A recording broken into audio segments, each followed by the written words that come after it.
Part 1. You will hear a phone conversation between a lady and a salesperson at a computer store. First, you will have some time to look at questions 1 to 10.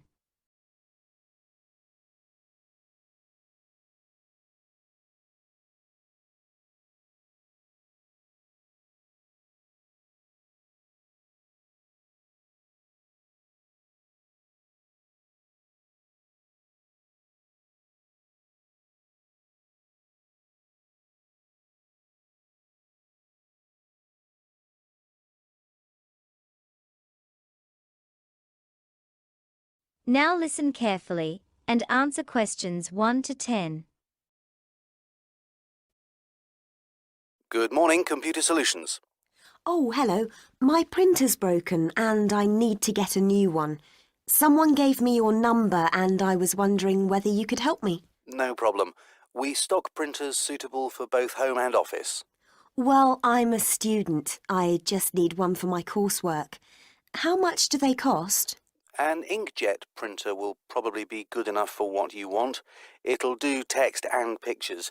They start at £80 and go up to £250. Quite a good price range then. I can spend about £150. Can I get a good one for that? Yes, I'd go for the Trion i860. It had good reviews and we've had no complaints about it. The i860. I'll come in and have a look. What time are you open to? Normally we close at 5:30, but today being Saturday, it's 8:30. And where exactly are you? In Hollow Ridge, 15 Park Lane. 15 Park Lane. Got that. Before you hear the rest of the recording, you have some time to look at questions.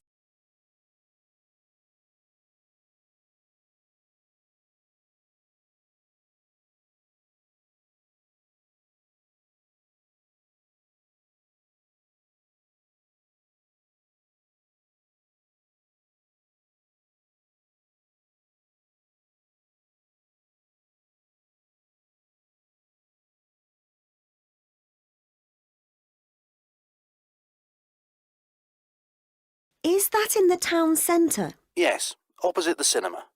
OK. And is it easy to park? If I buy the printer, I'd want to take it home with me today. No problem. There's a car park quite near, just at the back of the supermarket.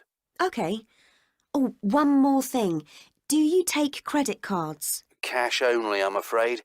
Will that be all right? Yes, but I mustn't forget to go to the bank before I come. Oh, by the way, what's your name? Jack Stanway. That's Stanway. There are 2 Jacks here, so when you ask for me, give my surname too. OK, I will. I work in the office, but you need to go to the 3rd floor where the printers are. Just ask for me there and I'll come out and see what I can do to help. See you later. The 3rd floor. Great. Thanks for your help. Bye. That is the end of Part 1. You now have half a minute to check your answers.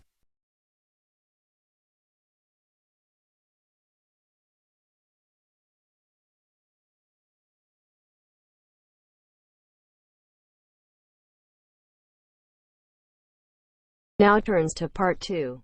Cut 2. You will hear from a manager of an engineering company giving a speech to his new trainees.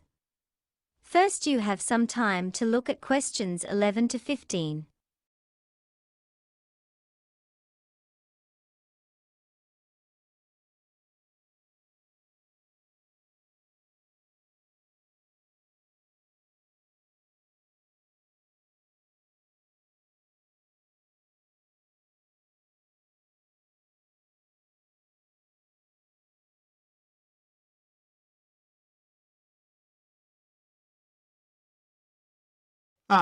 Good morning, everyone.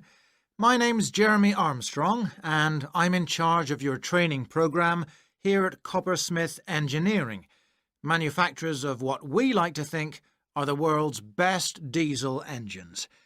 I'll start by giving you a very brief background to the company. Right. Now, the founder, John Coppersmith, was born locally in 1910.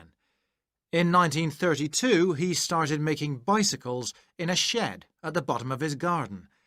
This proved so successful that 2 years later, he rented a small factory unit and set up Coppersmith Engineering. So, we date back to 1934. And since then, we've produced over 10 million engines. As you probably know, the engines we manufacture are not for cars, but for vehicles used in industry and agriculture. In the last few years, we've also made engines that are used to power boats, including police launches and lifeboats.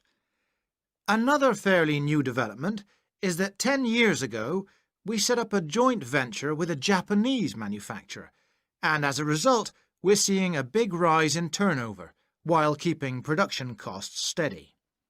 Of course, this success gives us great confidence in the future, and so we're currently in the middle of a 5-year plan to improve the buildings we have here.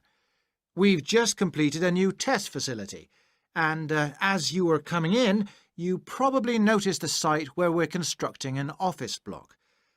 At present, our desk-based staff are in several buildings, and they're all due to move into the new one in 6 months' time. Oh, and just one more point I'd like to mention. Our goal has always been to achieve top quality in everything we do. So, when we received an award last month from the City Council, naming us Best Employer, we were very proud indeed. Before you hear the rest of what the manager has to say, you will get some time to look at questions 16 to 20.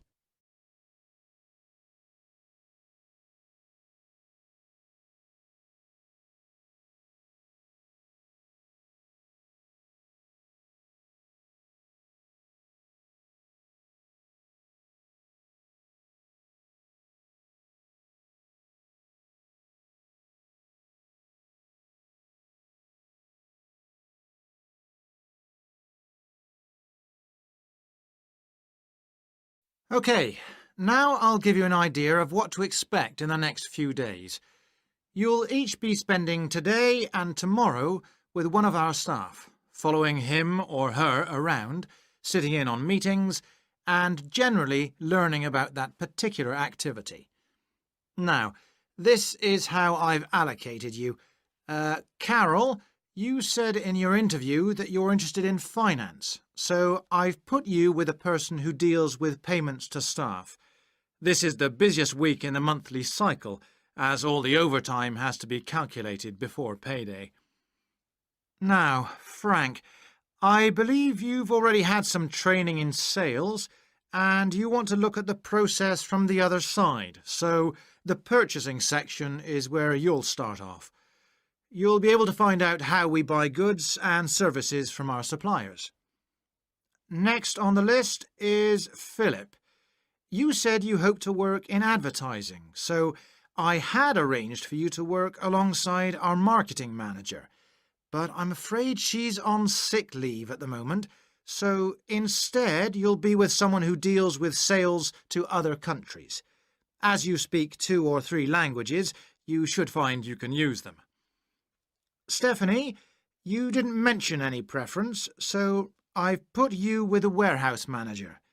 We purchase goods almost every day and have frequent deliveries, so you'll see how we handle all the goods that come in, not to mention the finished products waiting to be dispatched to customers. And lastly, Min, I understand you've been working in an employment agency and would like to look at the application process from an employer's point of view. We're about to advertise for new training staff to join my section, so you'll be with the person who's responsible for recruiting them. You might have some good ideas for how they should go about it. OK, now, if you'd like to come this way... That is the end of part 2. You now have half a minute to check your answers.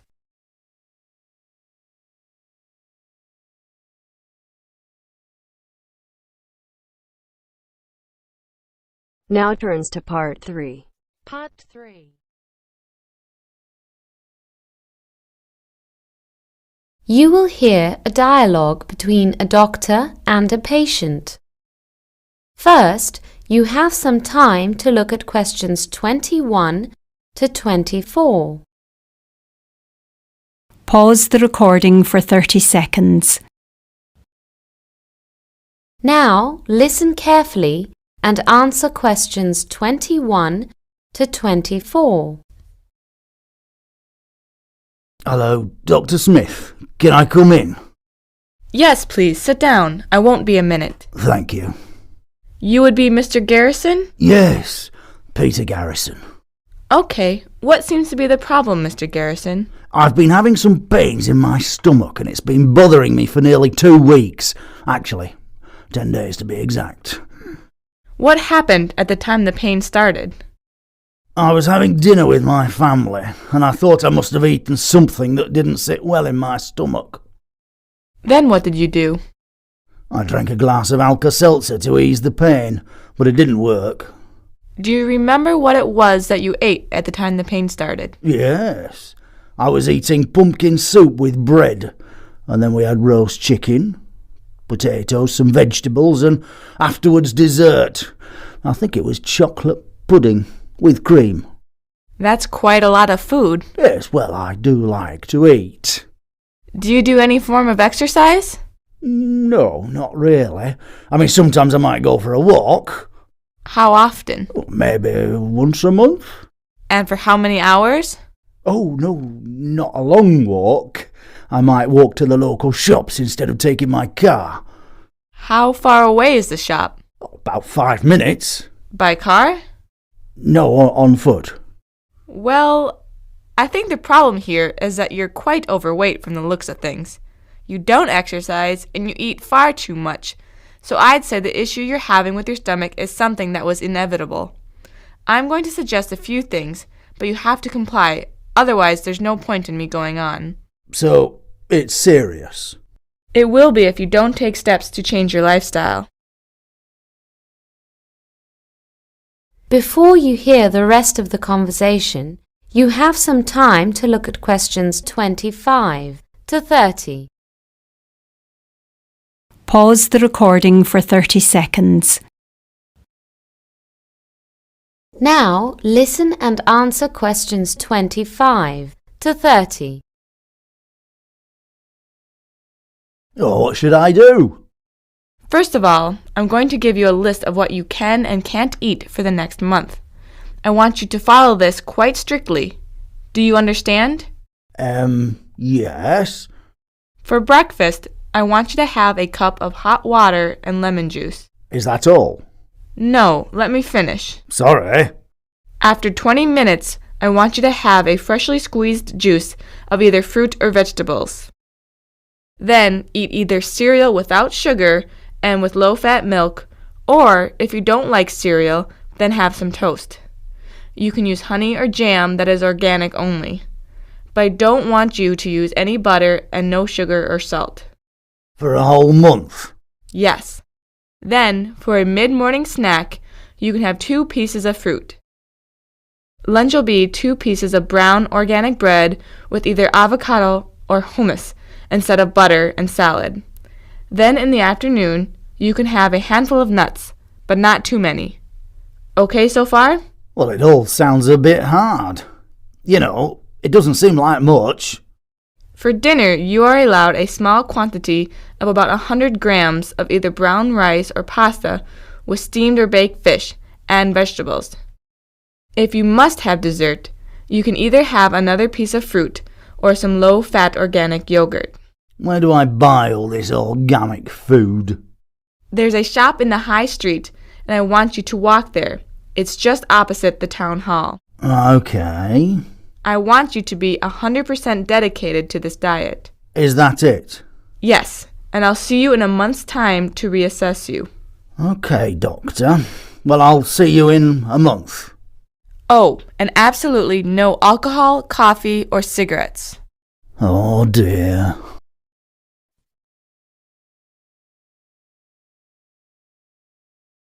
That is the end of part 3. You now have half a minute to check your answers.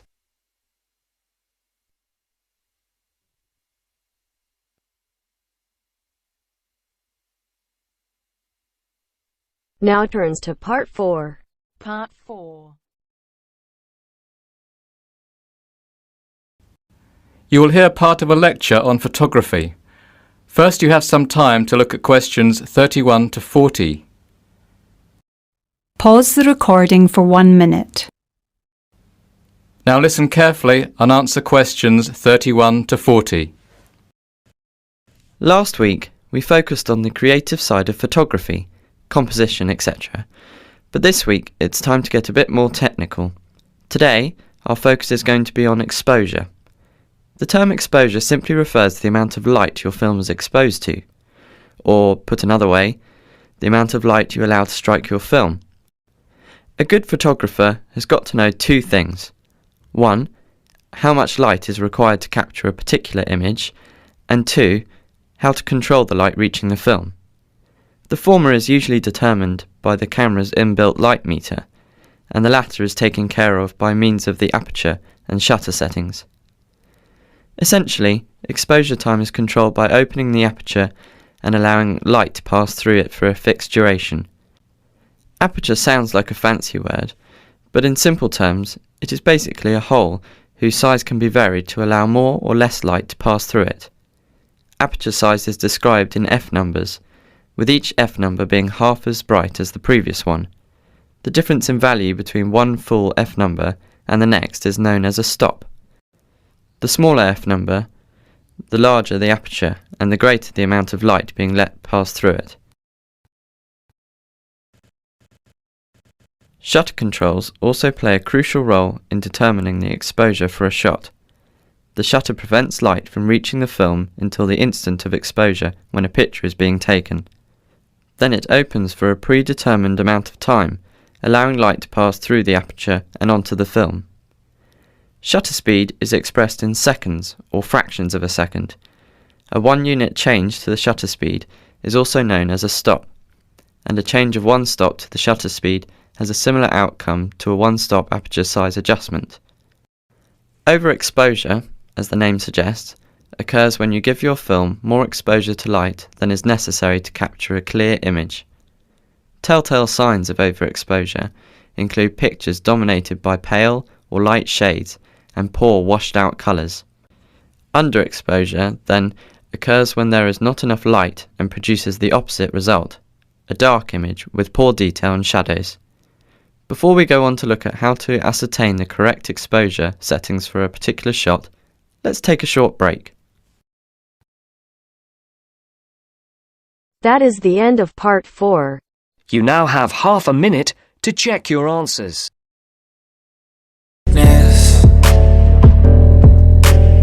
But I just keep my head down and focus on the facts. I'm setting down gravel while you just follow the path. I'll lead them into battle while you're just too scared to act. I'll leave the knife right in my back. So I'll keep hustling, you keep struggling. Bitch, I'm humbling, keep mumbling. I'll keep doubling, you keep bluffing. You've got nothing, I'll keep hustling.